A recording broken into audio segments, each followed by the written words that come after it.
Hey everybody, it's Alex from Heavy New York. We are back at the beautiful St. Vitus basement for the third day in a row, and today we are here with Brody of Rivers of Nihil. Thank you for your time. For sure. Yeah, it's so great to have you here. Where Owls Know My Name. Congratulations, everybody's been loving the record. How was the recording for the record and the reception been thus far? Great, man. It's we kind of did the same thing that we did for our last record. I recorded the guitar and the bass at my home studio.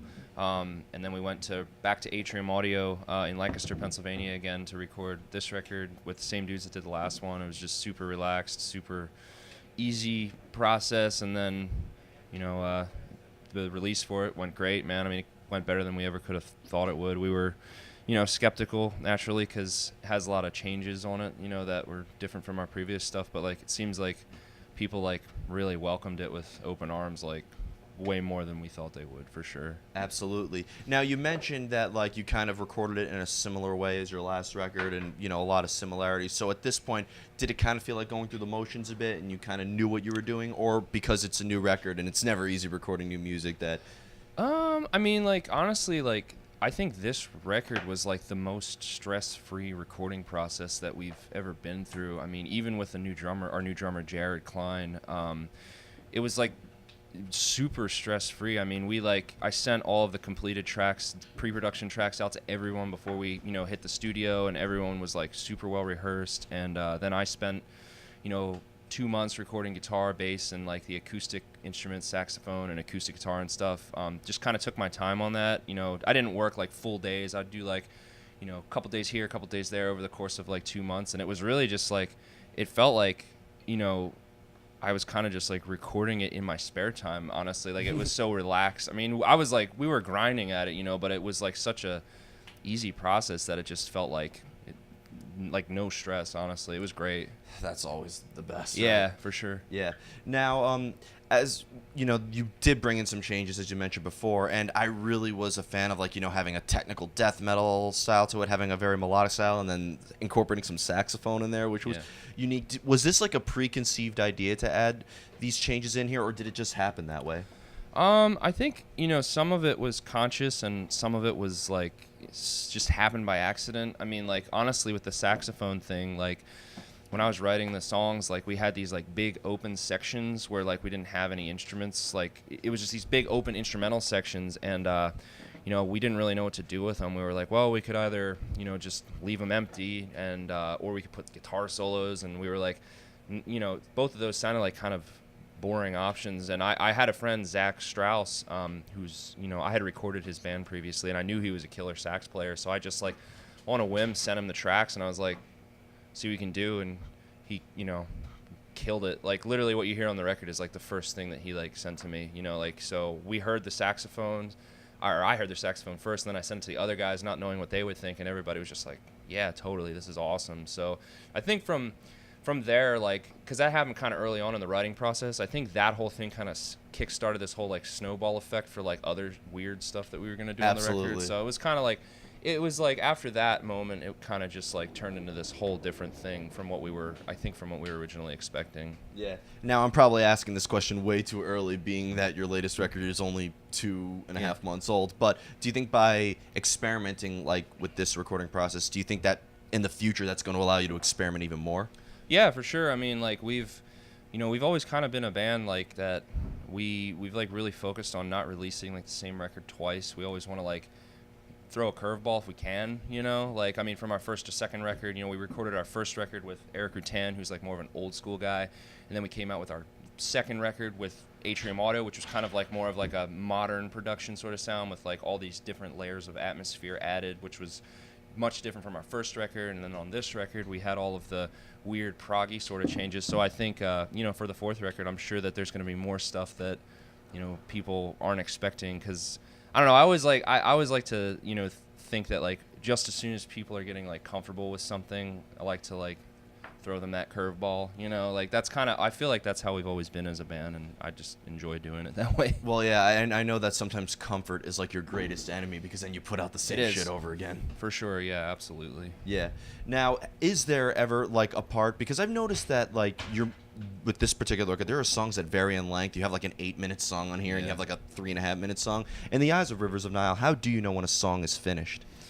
Man, like, I mean, a lot of that has to do with like me and our bass player Adam Biggs kind of just bouncing stuff back and forth. Like, I'll come up with something, and he and I have a pretty honest relationship when it comes to like creativity. Like, if something I do is stupid, he'll just be like, "That's stupid," and I won't get offended by it. You know, we just kind of make the changes as they need to be made. But usually, as far as song length goes, it's really a matter of like me sending him stuff and him kind of being like, I feel like this could use an extra verse, or this could use maybe a double chorus at the end, or this could use like a big lead section or whatever. So like I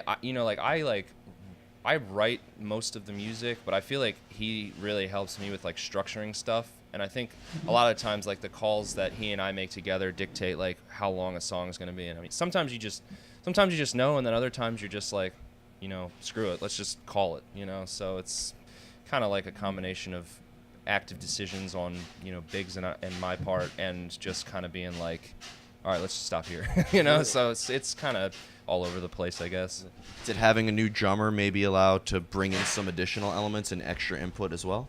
Yeah, I mean, Jared's like, he's super cool because like he's really open, because like I program out kind of like rough ideas of the drum parts on the record, and he's like really open to like taking like my general ideas and then just like really like making them his own. So like, I don't know, I feel like, I mean, he came in kind of late on the writing process, but I feel like having him on this record like definitely took like the whole thing to another level. Like, he's just like the easiest dude to work with ever, and like super creative, and just like one of the best studio drummers that we've ever worked with. So he definitely like, he pushed the process along for sure. Awesome. Now, there's a lot of bands. What I love about Rivers of Nile is that like each song really, I would say, counts, and like each like instrument really counts. It's very riff driven. The vocals are incredible.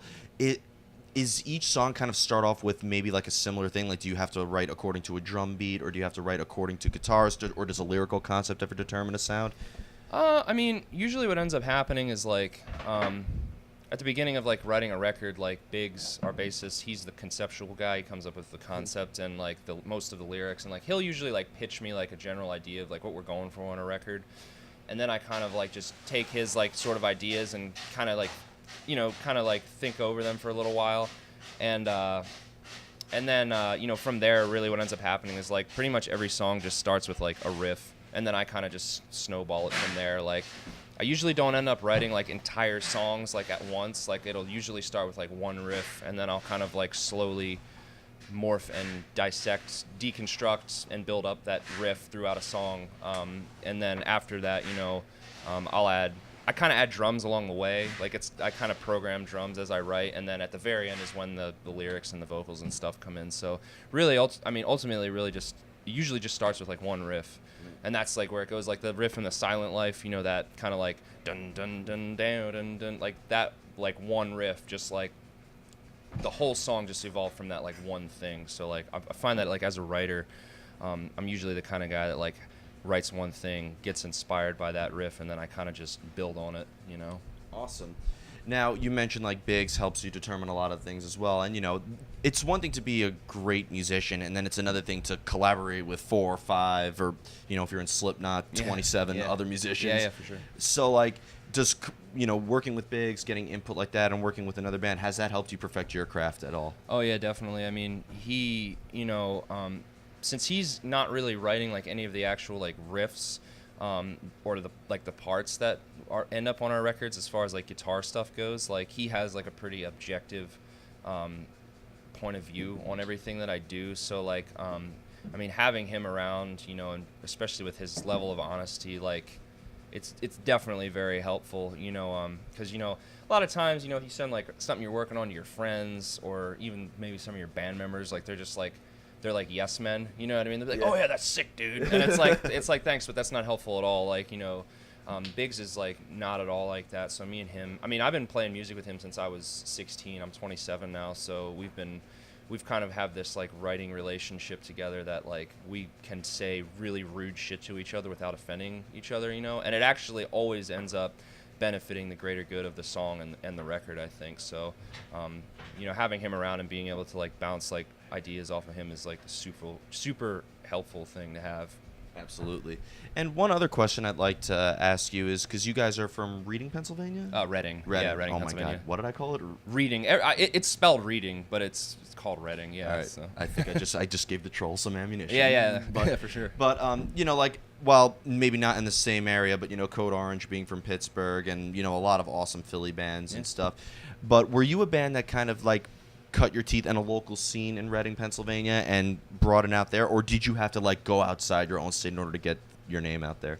We definitely we played like a ton of local shows around like the Reading area, and then I guess after we had been doing like the local thing for, you know, probably about a year and a half, we booked our like first like DIY tour, which kind of went like to Midwest and some like southern, you know, states, and we did like the DIY touring circuit in like the Midwest and the South for like 3 years maybe before we got signed. So we definitely like grinded like really hard before anyone noticed us at all. Like we didn't sign with Metal Blade until 2013, late 2012, and we formed in 2009. So like we definitely like took the time to like build up like our, you know, local following, and then kind of do the whole like localized touring circuit, which like, even though a lot of it sucked as far as like no one being at the shows and stuff like that, like I wouldn't trade any of that for like anything, because it's like, to me, like I feel like having that foundation as a band, you know, like your roots is like super duper important, because like I've seen bands come up,